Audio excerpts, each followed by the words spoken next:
সেই স্বাদ। স্যার আমার খাওয়া আজকে দেখবে, এটি হচ্ছে কৈল্লি, গ্রামে বলে, শহরে করলা। হ্যাঁ, কৈল্লি, তিতো অনেকে উস্তেও বলে। উস্তাও বলে।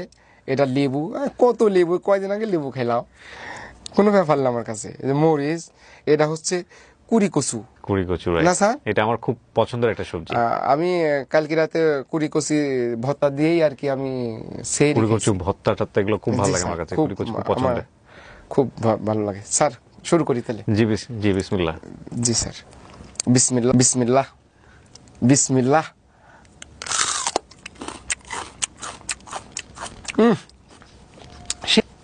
সেই স্বাদ।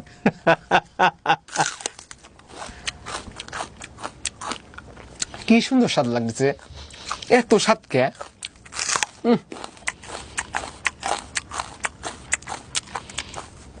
সেই স্বাদ লাগতেছে আমার কাছে।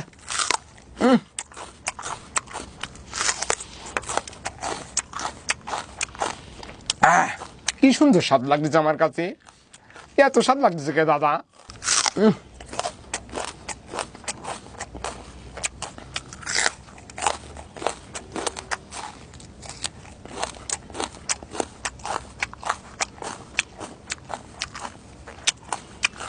দাদা এটা কি ফল দাদা, এত বড়? বিসমিল্লাহ।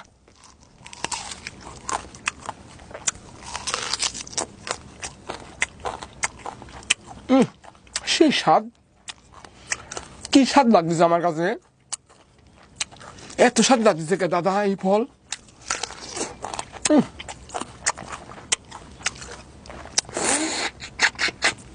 কি সুন্দর স্বাদ লাগতেছে। আমার এই বেশি ফল লাগতো না, কাঁচা 4-5টা ফল খালি আর আমার সারাদিন কোনো টেনশন নাই। কেউ আমাকে বলে নাই, হ্যাঁ আমার আত্মীয় স্বজন যাই আছে কখনো বলে নাই যা এক গাল আমার বাড়িতে ভাত খায় যা। এখন পেটের ক্ষুধায় আমি কি করব, আমি কি করব স্যার? ওই টাইমে আমি এগুলা বেছে নিয়েছিলাম স্যার। আমার তো ইফতার করার পরে ফল ফুল দিয়ে ইফতার করাইছেন, পেট ভরে গেছে, এগুলি খায় একবারে পেট ভরে গেল, আর কিছু খাওয়া লাগবে না স্যার। যখন রেকর্ডটা হয়েছে, ও আসলে আপনারা জানেন হয়তো পবিত্র আশুরার যে নফল রোজা, সেই রোজা রাখছে, 10ই মুহররমের যে রোজা।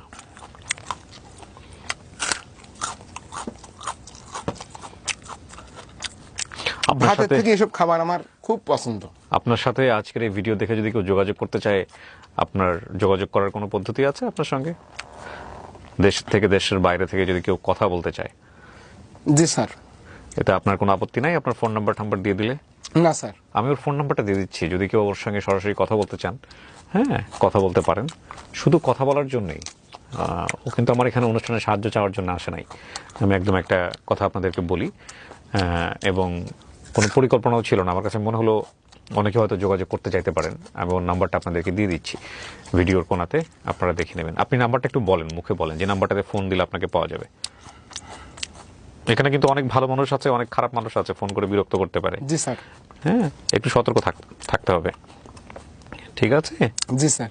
নাম্বারটা একটু বলেন। 0101811900914। এই নাম্বারে আপনাকে ফোন দিলে পাওয়া যাবে। জি স্যার।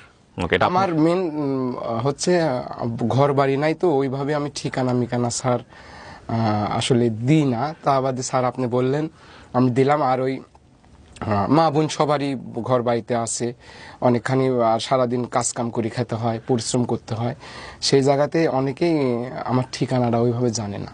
আপনি বলি দেন, কোনো ব্যাপার না স্যার। না, আমি ঠিকানা বললাম না, আমি নাম্বারটা বলে দিলাম। যদি কোনো প্রবাসী ভাই ব্রাদার বা অনেকেই থাকে হয়তো আপনার সঙ্গে যোগাযোগ করছে, আমাকে প্রচুর মেইল করে, আমি গেস্টদের পরে আমি আসলে ওইভাবে মেইলের রিপ্লাইও দেওয়ার সুযোগ থাকে না আমার। তো এই নাম্বারটা ওর নাম্বার, আপনারা যদি কেউ ওর সাথে কথা বলতে চান। বাট আপনাদের প্রতি আমার একটা বিনীত রিকোয়েস্ট আজকের এই এপিসোডটা দেখার পরে, সেটা হচ্ছে প্লিজ যারা অসৎ উদ্দেশ্যে ওর সাথে যোগাযোগ করবেন বা করার চেষ্টা করবে, তাদেরকে বলবো যে দুনিয়াতে মানুষ হিসেবে আসছেন আপনারা, ঠিক আছে? ওর কিন্তু অনেক বড় একটা ক্ষতি হয়ে গেছে, বিশেষ করে একটা সম্ভাবনা তৈরি হওয়ার পরে সেখানে থেকে ওটা হারা গেলেও সুইসাইড করার মতো মানুষ পরিকল্পনা কখন চলে যায়।